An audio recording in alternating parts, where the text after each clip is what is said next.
நீதிமொழிகள் 10ஆம் அதிகாரம் 7ஆம் வசனம். Proverbs 10th chapter 7th verse. ಶಿಷ್ಟರ ಸ್ಮರಣೆಯು ಆಶೀರ್ವಾದಕ್ಕಾಸ್ಪದ. ಶಿಷ್ಟರ ಸ್ಮರಣೆಯು ಆಶೀರ್ವಾದಕ್ಕೆ ಆಸ್ಪದ. ದುಷ್ಟರ ನಾಮವು ನಿರ್ನಾಮ. హల్లెలూయా. జ్ఞాపకము చేసుకొనుట ఆశీర్వాదకరమగును. నీతిమంతులను జ్ఞాపకము చేసుకొనుట ఆశీర్వాదకరమగును. நீதிமானுடைய பெயர் புகழ் பெற்று விளங்கும். నీతిమానుடைய పేరు పుగళ్ పెట్టి విడంగుం. ఆమేన్. హల్లెలూయా. నీతిమంతుల్ని జ్ఞాపకము చేసుకొనుట ఆశీర్వాదకరమని వాక్యములో ఉన్నది. நீதிமானை நினைவு கூறுவது என்பது ஆசீர்வாதకరமானது என்று வசனத்தில் నిజముగానే నీతిమంతుల్ని మనం జ్ఞాపకము చేసుకొనుట ఎంతో ఆశీర్వాదకరముగా ఉండును. உண்மையாகவே நீதிமானை நினைவு கூறுவது என்று சொல்வது எவ்வளவு மக்கள் நன்மையாக இருக்கும். ఒక మనిషి ఎంతగా మనం బ్రతికినను కూడా, ஒரு மனிதன் எவ்வளவு தான் அவன் வாழ்ந்தாலும் మన జీవితము కొంతసేపు కనబడి అంతలో మాయమైపోయినటువంటి ఆవిరి వంటిదని యాకోబు 4వ అధ్యాయం 14వ వాక్యములో మనం చూస్తూ ఉన్నాము. ఈ విధంగా మనుషుடைய வாழ்க்கை என்பது கொஞ்ச காலம் தோன்றி மறைந்து போகிற புகை போல இருக்குது என்று యాకోబు పుస్తకంలో படிக்கிறோம். ఒక మనిషి ఎంతగా బ్రతికినను, ఎంత దీర్ఘకాలం, ఇప్పుడు మన చెన్నై తాతను అనుకుంటే ఆయన 100 సంవత్సరాలకి పైబడి ఆయన బ్రతికే, అయితే మరణం అనేది ఆయన వచ్చి సంధించినప్పుడు నేను పోను అని చెప్పకుండా ఆయన మరణాన్ని అంగీకరించి ప్రభువునందు ఆయన నిద్రించిరి. பாருங்கள், நம்முடைய மத்தியிலிருந்து காலம் சென்ற சன்னபத்தாத்தா அவருடைய வயது ஏறக்குறைய 100க்கு மேல் இருக்கிறது.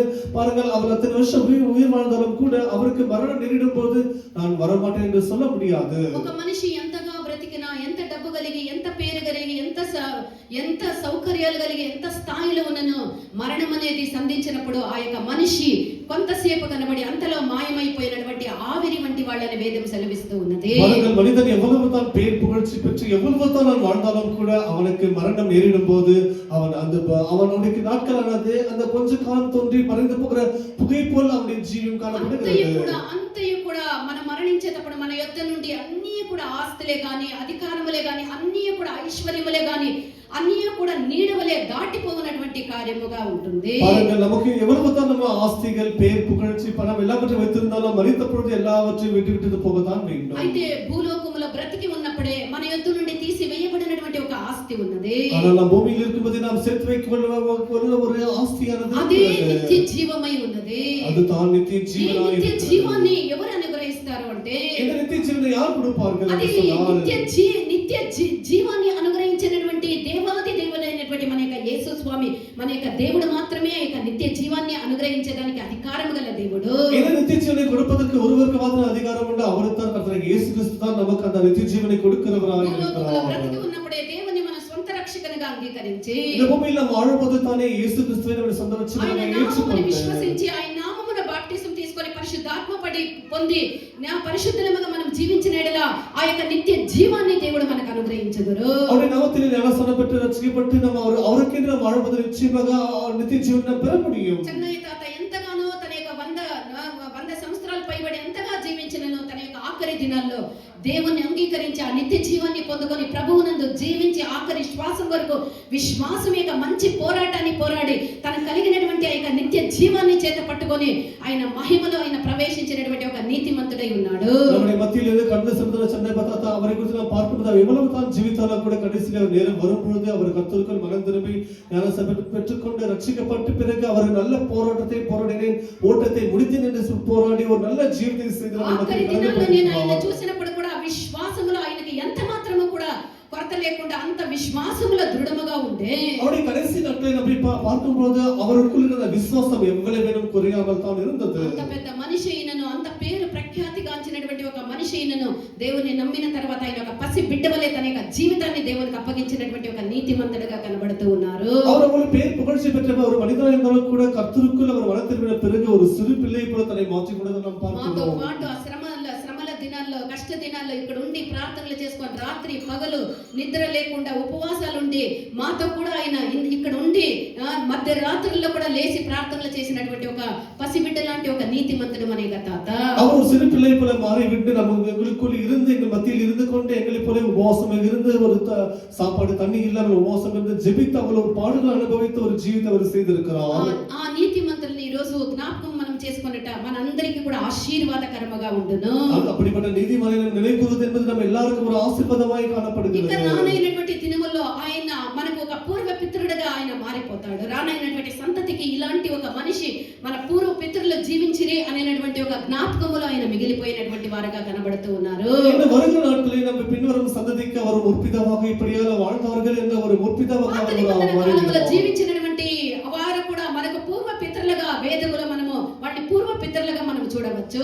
இந்த பழைய உடன்படிக்கை காலத்தில் வாழ்ந்த ஜனங்கள் நமக்கு முற்பிதாக்களாய் காணப்படுகிறார்கள். అబ్రహాము, ఈసాకు, యాకోబు మన యొక్క పూర్వ పితరులుగా దావీదు, యోసేపు వీళ్ళందరూ కూడా మన పూర్వ పితరులుగా కనబడుతూ ఉన్నారు.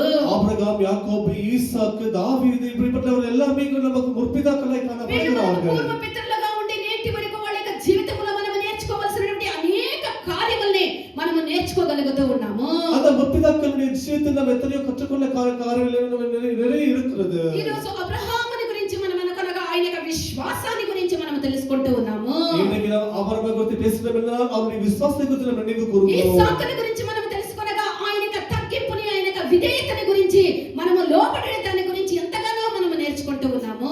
ஈசாக்கை நினைவு கூறுகிறோம் என்று சொன்னால் அவருக்குள்ள இந்த தாழ்மை எவ்வளவு கர்த்தருக்குள்ள இருந்த அந்த மனத்தாழ்மை குறித்து நாம் தெரிந்து అదే கொள்ளலாம். విధముగా యాకోబును అనగా అతడు ఆశీర్వాదము కొరకు ఎంతగా పోరాడినటువంటి ఒక మనిషి, దేవునితోనే పోరాడి గెలిచినటువంటి ఒక మనిషి అని మనం గుర్తుకు తెచ్చుకుంటూ ఉంటాము. பிறகு யாக்கோபை நினைவு கூறும் என்று சொன்னால் அவன் கர்த்தரோடு போராடி எவ்வளவு பெரிய ஒரு ஆசீர்வாதத்தை பெற்றுக்கொண்டான். అదే విధముగా యోసేపు, దావీదుని మనం చూడగా దేవుని కొరకు వాళ్ళు ఎంతో పరాక్రమముగా జీవించి దేవుని యొక్క చిత్తాన్ని నెరవేర్చినటువంటి వాళ్ళుగా, దేవుని యొక్క పరిశుద్ధత కొరకు నిలబడిన వాళ్ళుగా వాళ్ళని మనం చూడగలము. பிறகு யோசேப்பு தாவீது குறித்து பார்க்கும்போது அவர்கள் எவ்வளவோ தேவனுடைய பரிசுத்தத்தில் நின்றவர்களாகவும் தேவனுக்குரிய மகா பெரிய காரியங்களை செய்தவர்களாகவும் தேவனுக்கு பிரியமாய் ஜீவித்தவர்களாக காணப்படுகிறார்கள். వాళ్ళు ఈ రోజు మన మధ్య లేకపోయినప్పటికీ కూడా இன்றைக்கு அவர்கள் நம்ம மத்தியில் இல்லாமல் వాళ్ళు జీవించినటువంటి యొక్క జీవితము, వాళ్ళు చేసినటువంటి యొక్క త్యాగ క్రియలు మనకు నేటికి కూడా మనము మన యొక్క జీవితాన్ని కట్టి లేపేదానికి అనుకూలముగా ఉన్నది. இன்றைக்கு நம்முடைய ஜீவத்தை கட்டி எழுப்பும்படிக்கு அவருடைய ஜீவியம் நமக்கு எவ்வளவு ஒரு மாதிரியா இருக்கிறது. ఒక లోకములో ఒక మనిషి ఎంతగా జీవించినను ఈ లోకములో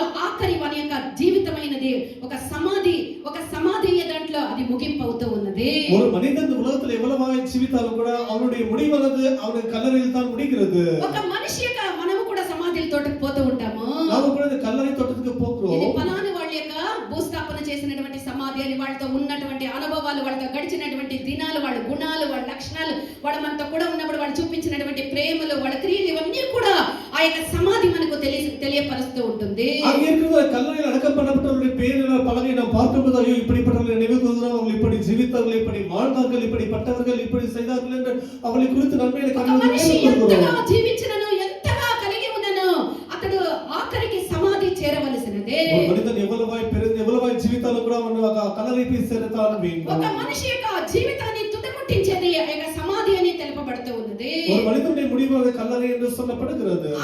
ఆ యొక్క సమాధిని చూసినప్పుడు వాళ్ళ యొక్క జీవితము అప్పుడే జరిగినట్టుగా అంతయు కూడా గుర్తుకు మాత్రం వస్తూ ఉంటుంది. அந்த கல்லறை பார்க்கும்போது அந்த மனிதனுடைய வாழ்ந்த జీవితం குறித்து நமக்கு அப்படியே கண்களுக்கு முன்னால் வந்து போகிறது. ఈ విధముగా అంతా జీవించినటువంటి మా యొక్క పూర్వ పితరులు వాళ్ళ యొక్క బాటలో మేము నడవాలి, ఈ విధముగా విశ్వాసాన్ని బోధించిరి, ప్రేమను బోధించిరి, వైరాగ్యము, దేవుని కొరకు జీవించినటువంటి యొక్క వైరాగ్యమును బోధించిరి. వాళ్ళు ఎంత కరుణ కలిగిన వాళ్ళు, ఎంత ప్రార్థనా పరులు, ఎంత వినయము గలవారు అని వారిని గురించి మనకు జ్ఞాపకాలు వస్తూ ఉంటుంది. நம்முடைய முற்பிதாக்கள் நினைவு கூறும்போது அவர்கள் இப்படி கர்த்தருக்கு வைராக்கியமாய் ஜீவித்தார்கள், தேவனுக்கு ஜெபம் பண்ணினார்கள், தேவனுக்கு விசுவாசமாய் ஜீவித்தார்கள், கர்த்தரோடு நடந்தார்கள், கர்த்தரோடு இருந்தார்கள், பிரியமான காரியங்களை செய்தார்கள் என்று அவர்களை குறித்து நினைவு கூறுகிறோம். అదే విధముగా కొందరిని మనం చూడగా அதே விதமாக சிலரை நாம் ఎంత பார்க்கும்போது దుర్మార్గుడు, ఎంత దుర్మార్గముగా జీవించే, ఇప్పుడు ఏమీ లేకుండా పోయి మట్టిలో వచ్చి పండుకొని ఉన్నాడు, ఉన్నప్పుడు ఎంత గర్వముగా అహంకారముగా జీవించని వాళ్ళ యొక్క దుర్మార్గత కూడా మనకి జ్ఞాపకముకు వస్తూ ఉంటుంది. சிலருடைய ஜீவித்தை பார்க்கும்போது ஐயோ இவர்கள் இப்படி துர்மார்க்கமாய் வாழ்ந்தார்கள், இவங்க வாழும்போது எவ்வளவு கௌரவமாய் வாழ்ந்தார்கள், இப்பொழுது ஒன்றுமில்லாமல் இப்பொழுது படுத்து கிடக்கிறான் என்று சொல்லி அவர்கள் ஜீவித்தை குறித்து நாம் அவ்வளவாக நினைக்கிறோம். సామెతల్లో మనం చదివినటువంటి వాక్యములో నీతిమంతుల్ని జ్ఞాపకము చేసుకున్నట్టు ఆశీర్వాదకరమని మనం చదువుతూ ఉన్నాము. நீதிமொழிகளில் படிக்கிறோம், நீதிமொழிகளை நினைவு கூறுவது நமக்கு ஆசீர்வாதకరமானது என்று படிக்கிறோம். మనము నీతిమంతుల్ని జ్ఞాపకము చేసుకున్నట్టు మన జీవితానికి ఎంతో ఆశీర్వాదకరముగా ఉండును. நீதிமொழிகளை நினைவு கூறுவது என்று சொல்வது நமக்கு எவ்வளவு நன்மைக்கு இதுவாக ఆదికాండము 25వ అధ్యాయము 9వ వాక్యములో అబ్రహాము అక్కడ మృతి పొంది ఉన్నాడు. இங்க ஆதியாகமம் 25వ అధ్యాయం 9వ వచనంలో இங்க ஆபிரகாம் மரித்திருக்கிறார். అబ్రహాము మృతి పొందినప్పుడు అతని యొక్క కుమారులు అతన్ని పాతిపెట్టిరని ఆ యొక్క వాక్యములో మనం చూస్తూ ఉన్నాము. ஆபிரகாமின் குமாரர்கள் ஆபிரகாமை அடக்கம் பண்ணதாக நாம் பார்க்கிறோம். అబ్రహామును గురించి గురించి మనం చూడగా ஆபிரகாமை குறித்து நாம் అబ్రహాము ఒక பார்க்கிறோம். మంచి తండ్రిగా, విశ్వాసపు యొక్క మంచి తండ్రిగా ఉండే. ஆபிரகாம் நல்ல விசுவாச தகப்பனாய் இருந்தார். అబ్రహాము యొక్క సమాధిని మనం తలంచగా ஆபிரகாமின் அந்த கல்லறை நாம் అది பார்க்கிறோம். విధేయతని, విశ్వాసాన్ని అది తెలియపరుస్తూ ఉన్నది. அது தாழ்மையோ அது விசுவாசத்தையும் ఆదికాండము காட்டுகிறது. 12వ అధ్యాయం మొదటి 2 వాక్యాలను మనం చూడగా ஆதியாகமம் 12వ అధ్యాయం முதல் 2 వచనాలను நாம் படிக்கும்போது జెనసిస్ చాప్టర్ 12 వర్స్ 1 and 2 అక్కడ మహిమ కలిగినటువంటి దేవుడు అబ్రహామునకు ప్రత్యక్షమై மகிமையுள்ள தேவனாய கர்த்தரானவராக ஆபிரகாமுக்கு தோன்றி ఇప్పుడు మనకి చదివేదానికి సమయంలో కన్నడలో మాత్రం చదవండి. ಯೆಹೋವನ ಅಬ್ರಾಮನಿಗೆ యెహోవను అబ్రహామునిಗೆ ನೀನು ಸ್ವದೇಶವನ್ನು ಬಂಧು ಬಳಗವನ್ನು ತಂದೆಯ ಮನೆಯನ್ನು ಬಿಟ್ಟು ತಂದೆಯ ಮನೆಯನ್ನು ಬಿಟ್ಟು ನಾನು ತೋರಿಸುವ ದೇಶಕ್ಕೆ ಹೊರಟು ಹೋಗು. ನಾನು ತೋರಿಸುವ ದೇಶಕ್ಕೆ ಹೊರಟು ಹೋಗು. ನಾನು ನಿನ್ನನ್ನು ದೊಡ್ಡ ಜನಾಂಗವಾಗಿ ಸಾಕು. ಮಾಡಿ ಮಹಿಮೆ ಉಳ್ಳಂತ ದೇವರು ಅಬ್ರಹಾಮನಿಗೆ ಪ್ರತ್ಯಕ್ಷನಾಗಿ ಹೇಳುವಂತ ಕಾರ್ಯವೇನೆಂದರೆ கர்த்தர் மகிமையுள்ள தேவனானவர் ஆபிரகாமுக்கு தோன்றி அவர் சொல்லுகிற காரியம் என்னவென்றால் అన్నిటినీ స్వదేశమని బంధుమిత్రుల్ని అన్నిటినీ వదిలి నేను చూపించానని ఇక దేశమునకు పొమ్మని చెప్పే.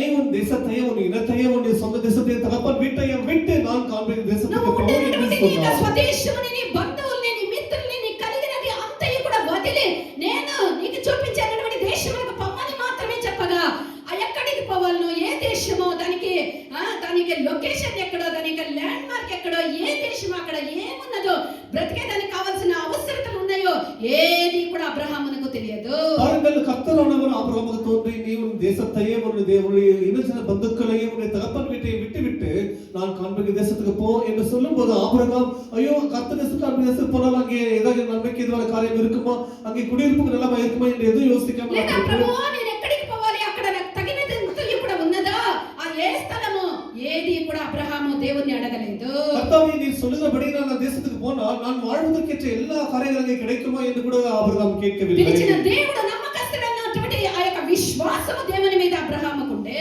அழைத்த தேவன் உண்மையுள்ளவர் என்ற ஒரு விசுவாசம் மாத்திரம் కావున ఏ ఒక్క ஆபிரகாமுக்கு ప్రశ్న இருந்தது. కూడా దేవుణ్ణి అబ్రహాము అడగక ஆகிய தான் கர்த்தர் என்ற ஒரு கேள்வி ஆபிரகாம் கேட்கவில்லை. చెప్పినటువంటి దేవుని యొక్క మాటకు లోబడి అదే విధముగా విధేయతను చూపించే అబ్రహాము சொன்னதான வார்த்தைக்கு கீழ்ப்படிந்து அப்படியே செய்திருக்கிறார் ஆபிரகாம். తన స్వదేశమున బంధువుల్ని, మిత్రుల్ని, తన కలిగినదంతయు విడిచి దేవుడు చూపించినటువంటి యొక్క మార్గములో వెళ్ళిపోయే అబ్రహాము அவனுடைய தன்னுடைய தேசத்தையும் தன்னுடைய தகப்பன் வீட்டையும் தன்னுடைய நாட்டையும் விட்டு இப்பொழுது கர்த்தர் தன்னுடைய தேசத்துக்கு போய்விட்டார். అపోస్తల కార్యములు 7వ అధ్యాయము 2-3 వాక్యాలను చదవండి. அப்போஸ்தலர் நடபடிகள் 7ஆம் அதிகாரம் 2-3 வசனங்களை படியுங்கள்.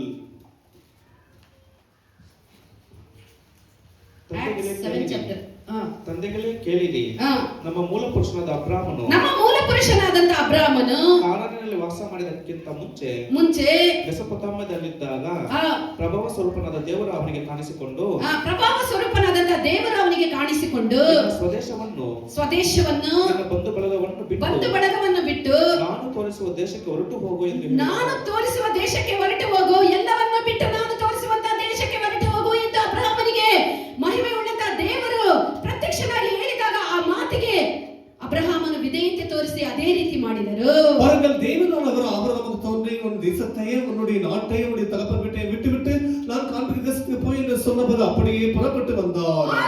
ఆ మాటకి మరో మాట మాట్లాడకుండా ఆ యొక్క విధేయతని చూపించి அவர் கர்த்தர் சொன்ன வார்த்தைக்கு மறு வார்த்தை பேசாமல் கீழ்ப்படிந்து வந்திருக்கிறார். ఎబ్రీయులు 11వ అధ్యాయం 8వ వాక్యాన్ని చదవండి. எபிரியர் 11ஆம் அதிகாரம் 8ஆம் வசனம் படியுங்கள்.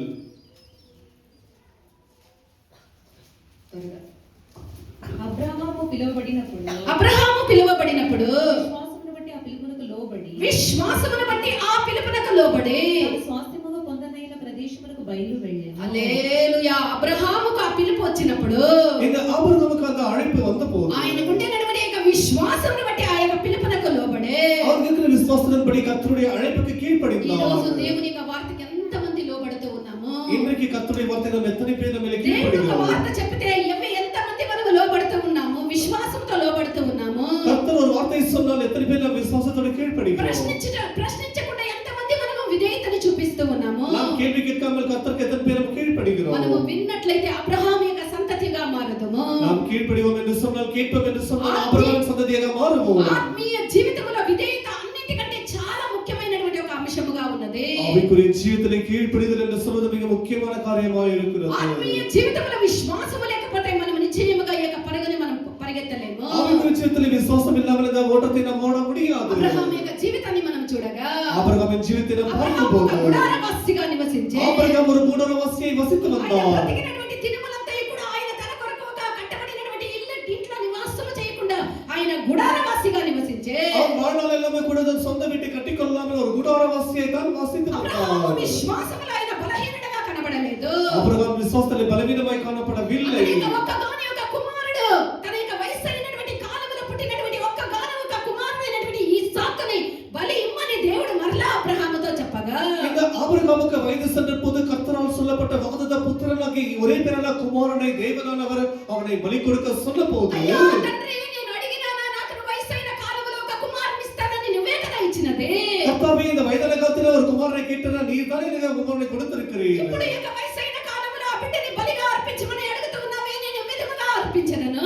இந்த வயதான காலத்தில் அந்த குமாரனை மீண்டும் நீர் பலி கொடுக்க கேட்கிறீரே என்று எப்படி கொடுப்பேன் என்று அவர் சொல்லவில்லை. అబ్రహాము నీవు ఒకగాని ఒక కుమారుడైనటువంటి ఇస్సాకుని తీసుకొని పోయి మోరియా కొండ మీద నువ్వు దహన బలిగా సమర్పించాలన్నటువంటి దేవుని యొక్క వార్త అబ్రహామునకు తెలియపరచగా ஓ ஆபிரகாமே உனக்கு இருக்கிற ஒரே பேரான குமாரனை கொண்டு போய் அந்த மோரியா மலையில எனக்கு பலி கொடு என்று சொன்ன உடனே இந்த ஆபிரகாம் புறப்பட்டார். అబ్రహాము నీ ఆస్తి యావత్తు తీసుకొని వచ్చి నాకు సమర్పించమని చెప్పి ఉన్నాను లేదా వేరే ఏ కార్యము చెప్పి ఉన్నాను అబ్రహాముకు అంత గొప్పగా అంత కష్టముగా కనపడి ఉండేది కాదు. பாருங்கள் கர்த்தரானவர் ஆபிரகாமே உன்னுடைய எல்லா ஆஸ்திகளை கொண்டு வந்து எனக்கு பதத்திலே வை என்று சொல்லியிருந்தாலும் கூட அவனுக்கு பெரிய விஷயமா இது காணப்பட்டது లేదా నీ కాదు. ప్రాణముని నాకు బలిగా అర్పించు అని చెప్పింటే కూడా అంత పెద్ద ఒక కష్టముగా కనపడి ఉండేది కాదు. அல்லது உன்னுடைய ஜீவனை உயிரை எனக்கு கொடுத்து என்று சொன்னால் அவனுக்கு பெரிதாய் காணப்பட்டிருக்காது. అయితే వయసు అయినటువంటి ఏక కాలములో அந்த வயதான காலத்திலே వణుకుతూ ఉండేటువంటి ఆ యొక్క చేతులు కాళ్ళు వణికేటటువంటి ఆ యొక్క పరిస్థితుల్లో அந்த கைகளும் கால்களும் நடுக்குகிற அந்த ஒரு காலத்திலே తను ఎంతగానో ప్రాణముగా ప్రేమించినటువంటి వాగ్దాన కుమారుడైనటువంటి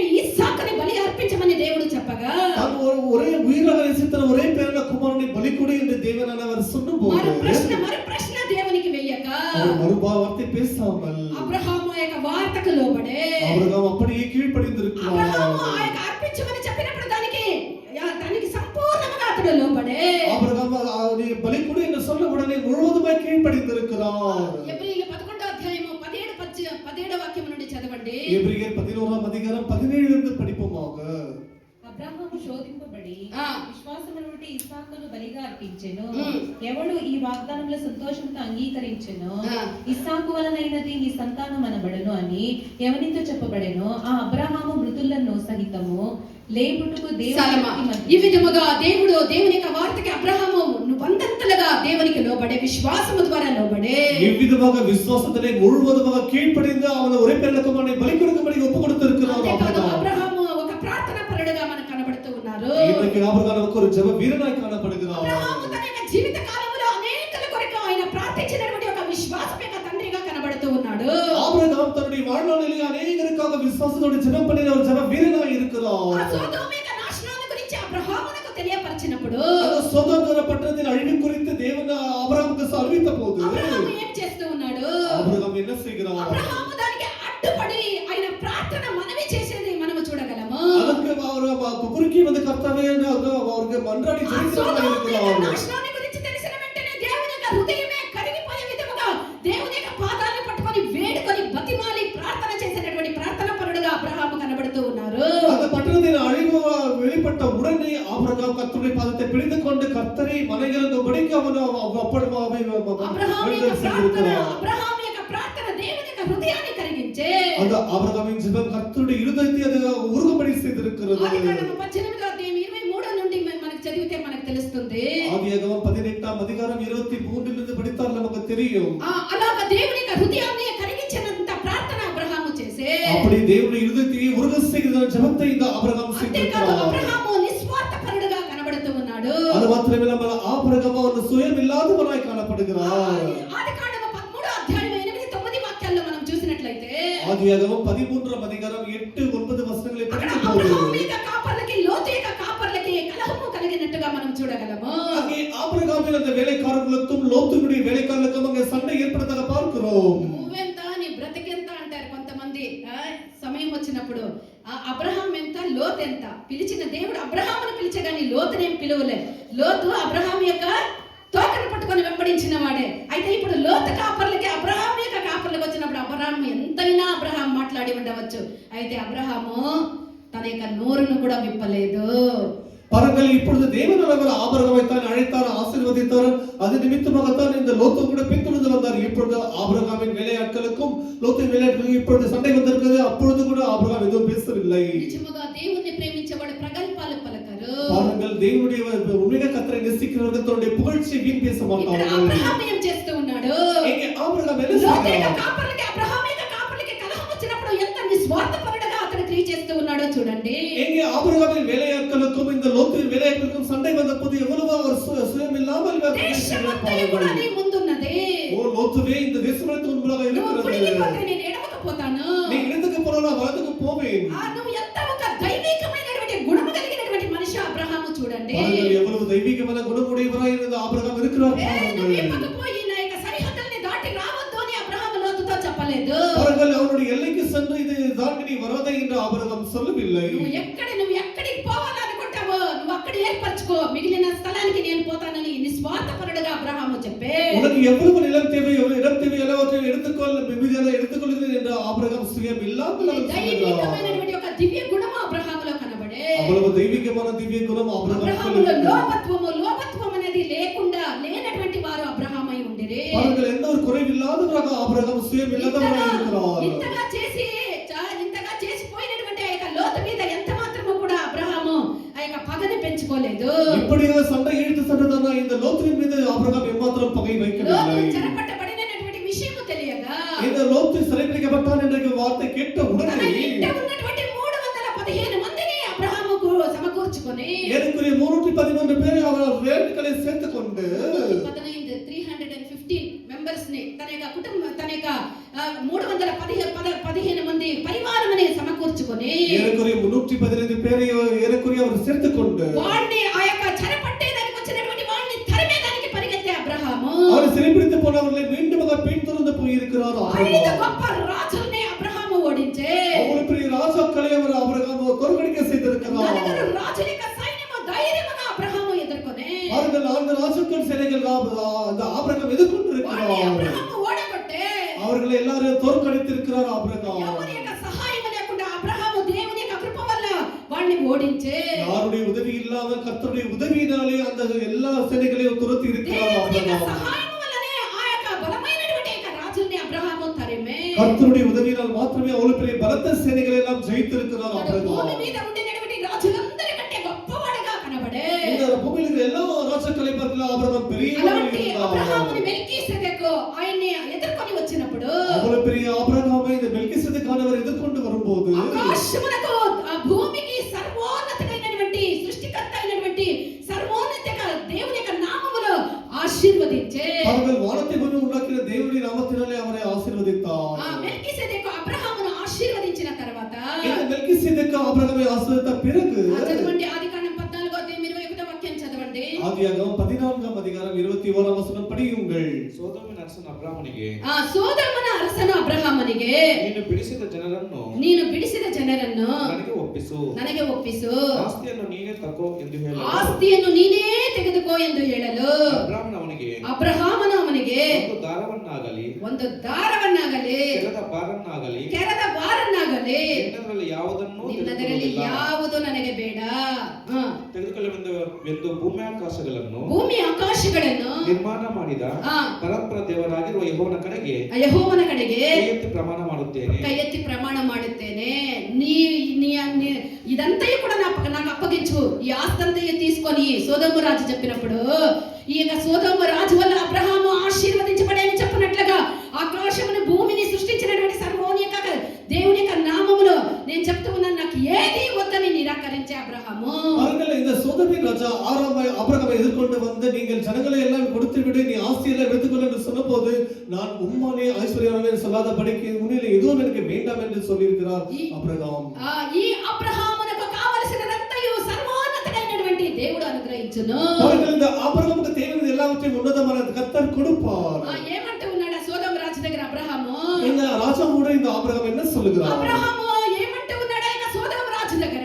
இந்த ஆபிரகாம் సోదోమిన్ రాజాவை பார்த்து என்ன சொல்லுகிறார்? కావలసినదంతయు ఎలియోన్ అనబడినటువంటి భూమి ఆకాశములను సృష్టించినటువంటి దేవుడి యొక్క నుండియే నాకు కలుగునని చెప్పే. எனக்கு தேவையான எல்லாமே எலியோன் என்று வானத்தை பூமி உண்டாக்கின கர்த்தரால் எனக்கு நிறைவாய் கிடைக்கும் என்று சொல்லி இருக்கிறார். ఆదికాండము 14వ అధ్యాయం 22 23 వాక్యాలను చదవండి. ஆதியாகமம் 14ஆம் அதிகாரம் 22 23 వచనాన్ని படிப்போமாக. అబ్రహాము నేనే అబ్రహామును ధనవంతునిగా నేనే అబ్రహాముని ధనవంతునిగా చేస్తునని చెప్పుకుంటున్నట్లు చెప్పుకుంటున్నట్లు నూలు పోగైనను వారైన నీ వాటిలో ఏదైనా తీసుకొనని ఆకాశమును భూమికి సృష్టికర్తయును సర్వోన్నతుడును దేవుడు అనబడినటువంటి ఆకాశ భూమి ఆకాశములను సృష్టించినటువంటి దేవుని యొద్ద నుండి ఈ యొక్క ఆశీర్వాదములన్నీ కలిగే ఆయనే అబ్రహాముని ఆశీర్వదించే అని తెలుసుకున్నట్లుగా నీదేది కూడా నాకు ఒక్కటి కూడా వద్దని నిరాకరించే అబ్రహాము. என்னுடைய தேவனாக அவர் எளியோர் என்று சொல்லும்படியாக வானத்தையும் பூமியும் உண்டாக்கின கர்த்தராலே எனக்கு எல்லாவற்றையும் அவர் கொடுப்பார் என்று அப்படி அவர் சோதோமின் ராஜாவின் எதையும் அவர் வாங்கவில்லை இந்த அப்ரஹாம். ఈ విధముగా అబ్రహాము ఎంతో విశ్వాసం యొక్క తండ్రిగా నేటికి కూడా మనకు ఆయన యొక్క జీవితమైనది మనకెంతో ఆశీర్వాదకరముగా ఉన్నది. இப்படியாக இந்த ஆபிரகாமின் ஜீவன் இன்றைக்கு நம்ம எவ்வளவு ஆசீர்வாதம் நமக்கு மாதிரியாக இருக்கிறது. నీతిమంతుల్ని జ్ఞాపకము చేసుకొనుట ఆశీర్వాదకరము. నీతిమంతుల్ని నిలుపుకొనుట நமக்கு ఆశీర్వాదമായി వాళ్ళ இருக்கும். జీవితం మనకి ఎంతగానో ఆశీర్వాదములు ఎంతగానో పాఠాల్ని అవి నేర్పిస్తూ ఉంటుంది. அவங்க ஜீவன் நமக்கு எவ்வளவு பாடங்களை நமக்கு கற்றுத் தருவதாக இருக்கிறது. మన పూర్వ పితరుల్ని మనం జ్ఞాపకం చేసుకోవాలి. நம்முடைய முற்பிதாக்களை நினைவு கூற வேண்டும். చెన్నై తాతని మనం జ్ఞాపకం చేసుకోవాలి. இன்றைக்கு நம்முடைய மத்தியிலிருந்து கடந்து போன చెన్నై తాతని நினைவு கூறுகிறோம். ఆయన ఆఖరి దినాలు దేవుని కొరకు జీవించి ఎంతగానో తన యొక్క రక్షణని కాపాడుకొని ఒక నీతిమంతుని యొక్క పట్టికలో పూర్వ పితరుల యొక్క పట్టికలో ఆయన కూడా చేరి ఉన్నారని విశ్వసిస్తూ ఉన్నాము. அவர் எவ்வளவு ஜீவித்தாலும் கூட கடைசியில் கர்த்தருடைய நாமத்தை அவர் நாமத்தில் ரட்சிக்கப்பட்டு கர்த்தருக்குள் வந்து நீதிமானாய் ஜீவித்து எவ்வளவு வாழ்ந்தார் என்று நாம் நினைவு கூறுகிறோம். మనమందరము కూడా మంచి కార్యములు చేయాలి. நாம் கூட நன்மைக்கான காரியங்களை செய்ய வேண்டும். నీతి కార్యాలు మంచి కార్యాలు భూలోకంలో మనం బ్రతికినటువంటి దినముల్లోనే మనం మంచి కార్యాలు మనం చేయాలి. நாம் பூமியிலே வாழும்போது நன்மையான நீதியான காரியங்களை செய்ய வேண்டும். ఇదిగో నేను త్వరగా వస్తూ ఉన్నానని దేవుడు సెలవిస్తూ ఉన్నాడు. இதோ சீக்கிரமாய் வருகிறேன் என்று கர்த்தர் சொல்லுகிறார். ప్రకటన 22వ అధ్యాయం 12వ వాక్యాన్ని చదవండి. வெளிப்படுத்தின விசேஷம் 22ஆம் அதிகாரம் 12ஆம் வசனம் படிப்போமாக. Revelation chapter 22 verse 12. ఇదిగో త్వరగా వచ్చుచున్నాను. ఇదిగో త్వరగా వచ్చుచున్నాను. వాని క్రియలు చొప్పున ప్రతి వానికి ఇచ్చుటకు నేను సిద్ధపరిచిన జీతము నా యొద్ద వానికి అనుగ్రహించుటకు ప్రతి వానికి సిద్ధపరిచినటువంటి జీతము నా యొద్ద ఉన్నది. மற்ற பாஷையில இதோ சீக்கிரமாய் வருகிறேன். இதோ சீக்கிரமாய் வருகிறேன். அவனவனுடைய கிரியைகளின்படி அவனவனுடைய கிரியைகளுக்குப்படியே அவனவனுக்கு நான் அளிக்கும் பலன். இதோ நான் சீக்கிரமாய் வருகிறேன் என்று சொன்னவர் உண்மையுள்ள தேவனாய் இருக்கிறார். ఇదిగో నేను త్వరగా ఇదిగో ನಾನು ಬೇಗನೆ ಬರುತ್ತೇನೆ ಎಂದು ಹೇಳಿದಂತ ದೇವರು ನಂಬಿಗಸ್ತರಾದಂತ ದೇವರಾಗಿದ್ದಾರೆ. இதோ சீக்கிரமாய் வருகிறேன் என்று சொன்ன தேவன் உண்மையுள்ளவராய் இருக்கிறார். ప్రతియొక్కరిಗೂ అనుగ్రహించుటకే ఆయన యొక్క జీతం ఉన్నదని చెప్తూ ఉన్నాడు. அவனவனுக்கு கிரியையின்படி அவனுக்கு கொடுக்கும்படிக்கு பலன் என்னிடத்தில் இருக்கிறது என்று சொல்கிறார். మనకు అనుగ్రహించబడినటువంటి ఈ ఆయుష్ కాలములో நமக்கு கொடுக்கப்பட்ட இந்த ஆயுசு நாட்களில் మంచి సత్క్రియలు మనము చేయాలి. நல்ல క్రియలు நாம் செய்ய வேண்டும். రోమా 2:7 వాక్యములో సత్క్రియలను ఓపికగా చేయమని చదవండి. ఒక భాషలో కన్నడలో చదవండి. రోమా 2:7. ಯಾರು ಪ್ರಭಾವಮಾನ ನಿರ್ಲಯತ್ವಗಳನ್ನು ಹೊಂದಬೇಕೆಂದು ಒಳ್ಳೆಯದನ್ನು ಬೇಸರಗೊಳ್ಳದೆ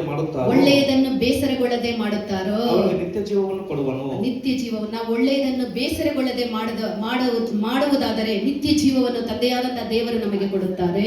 நிமித்தமாக சோர்ந்து போகாமல் நற்கிரியைகள் நாம் செய்யும்போது பிதாவாகிய தேவன் நமக்கு நித்திய ஜீவனை கொடுக்கிறவராய் இருக்கிறார். సత్క్రియలు చేసేదానికి మనం అలసిపోకూడదు, ఓపికగా చేయాలి. நற்கிரியை செய்யும்படிக்கு நாம் சோர்ந்து போகக்கூடாது. நாம் உண்மையோடு செய்ய வேண்டும். దైవికమైనటువంటి ప్రేమ మనలో ఉండాలి. దైవికమైన అன்பు நம்மில் இருக்க ఆ வேண்டும். యొక్క ప్రేమే 1 కొరింథీయుల 13వ అధ్యాయములో చెప్పబడి ఉన్నది. அந்த தெய்வீக கர்த்தருடைய அன்பை தான் 1 கொரிந்தியர் 13 சொல்லப்படுகிறது. ప్రేమ అనగా ఏమే? அன்பு என்றால் சொல்லலாம் என்ன? మనం ప్రేమించేవాళ్ళని మనం ప్రేమించేది, మనల్ని గణపరిచేవాళ్ళని మనం గణపరిచేది, ఇది కాదు దైవికమైన ప్రేమ. பாருங்கள், நம்மை நேசிக்கிறவரை நாம் நேசிப்பது அல்லது நம்மை கனப்படுத்துவது என்று சொல்வது அது அல்ல. அது கர்த்தருடைய அன்பு. మనల్ని ద్వేషించేవాళ్ళని మనం ప్రేమించుట, நம்மை పగైக்கிறவர்களை நாம் అன்பు కూర మనల్ని வேண்டும்.